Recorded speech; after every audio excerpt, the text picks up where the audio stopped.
Bismillahirrahmanirrahim. Biography of Dr. Abu Ali Missionary. Waras Amir Chand, 1837 to 1911, sprang from a noble family of Gupti Ismailis in Punjab. He was employed in government department in Amritsar and retired in 1880. He inherited land from his forefathers and became one of the most famous landlords in Punjab.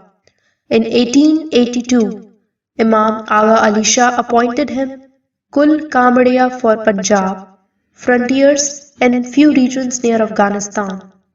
He performed his duties with such marked distinction that during his first visit to Amritsar in 1897, Imam Sultan Muhammad Shah appointed him Mukhi on January 1, 1897 with the title of Varas for Punjab and Frontier Province, including the regions lying on the borders of Afghanistan.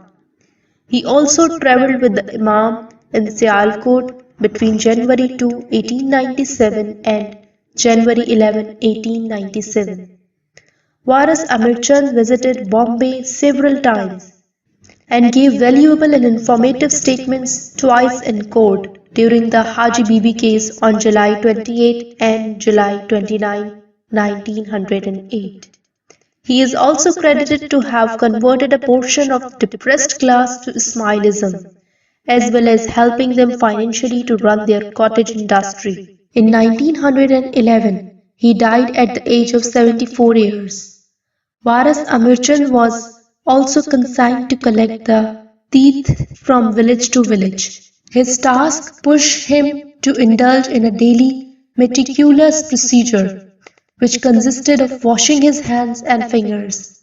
And one meritorious illustration, whose equal seems to have not yet came on record, was that he made a secret will to a certain person that after the ritual bath of his dead body, he must wash his hands and fingers at least thrice with soap, so that no smell emanating from the Imam's coins remained before interment. Waras Amir Chand's sons, Bhagwan Das, mostly served the local Jumaat in Amritsar. His son Panalal was however much active, who kept the torch of service burning. On January 20, 1914, the Imam summoned about 8 prominent leaders of the Gupti Jamaat of Punjab at his residence in Pune, in which Panalal, the father of Abu Ali, was also included to discuss the revelation of the Gupti Ismailis as Muslims in Punjab. A minor group of Hindus in Kabul, headed by Bhairam Diyal, who professed the Ismaili faith secretly. The local Ismailis in Afghanistan, however, knew them well and deposited their teeth to them, who in return remitted it to the Imam in Iran, then in Bombay. In 1915, Imam Sultan Muhammad Shah sent a special message through Panalal asking them to wear Muslim costumes and assume Islamic names. The Imam's call created a salutary effect upon the people, and Mukhi Fakir Chand in Kabul was the first one to apply the Imam's recommendations. With the effort of Panalal, the Ismailis in Kabul received a new lease of life and immersed themselves into Islamic traditions through Ismailism. On November 18, 1916, the Imams commanded them once again to submit to their faith publicly and to abandon the Hindu costumes by assuming Muslim names. On that juncture, the Imam gave new names to these 8 leaders, including the names of their fathers and children. Abu Ali's father, Panalal, was named as Ali, and his grandfather, Bhagwan Das, became known as Aziz. Ali Bhai Aziz also dedicated all of his time to serve the community.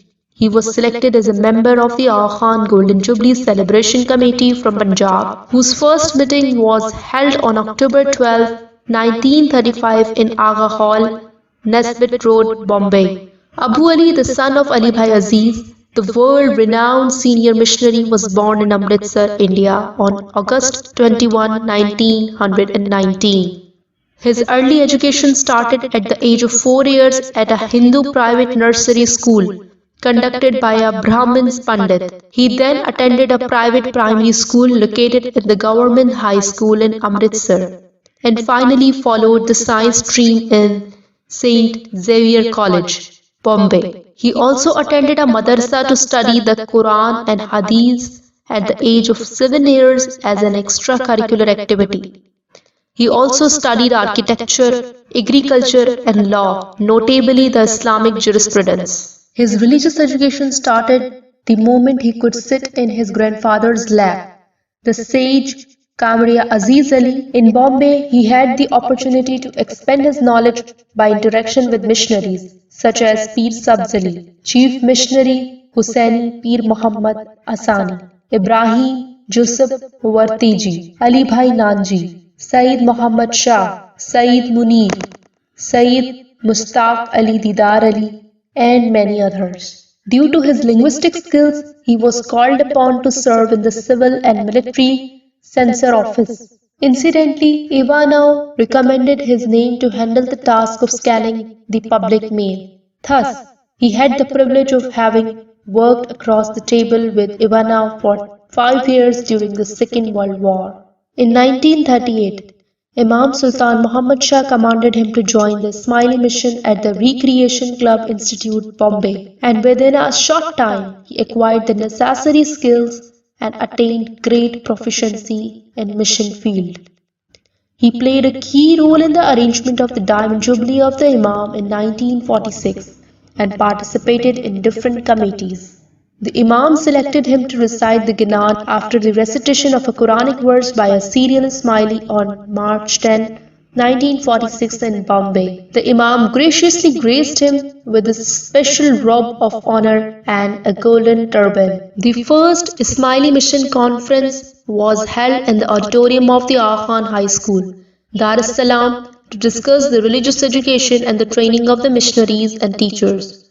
The Imam inaugurated the conference on July 20, 1945 and told the delegates that the Africans should no longer rely on missionaries from abroad to use its own manpower in the mission center. Soon after the Diamond Jubilee, the Imam ordered Abu Ali in Bombay to take over the charge of the mission center as its principal. He came to East Africa in July 1946 and was destined to attend the Diamond Jubilee celebration on August 10, 1946 in Dar es Salaam. According to the wish of the Imam, the mission center was opened on May 10, 1947 at Dar es Salaam under the administration of Ismaili Association for Africa. The president of the Ismailia Provincial Council, Dar es Salaam, performed its inauguration ceremony. The mission center took the standing of a college, producing several trained missionaries and religious teachers. He was the president of the Muslim Association for Tangiaka for 3 years. When Tangiaka liberated on December 9, 1961,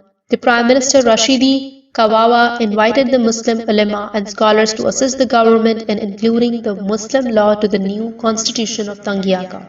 One of them was Abu Ali in Dar es Salaam, known as Sheikh Abu Ali Aziz. He was exhorted Islamic education for 2 years in the course of adults program under the University of Dar es Salaam. The first conference for reviewing the rites and ceremonies with the members of the Executive Council of Africa was held on January 10, 1964 in Mombasa at Count Fateh Ali Dalalia residence. Diwan Sir Ibu Pir Bhai, Count Ghulam Hussain Ismail, Wazir Madatli, Count Mulji Nazar Ali, and Wazir Abdul Malik R. Qasim Lakha attended it. Missionary Abu Ali was also invited, including Missionary Ghulam Ali Shah, Alija Ghulam Hussain Jumma Haji, Jafar Ali Arbudwani, and Noor Muhammad 7.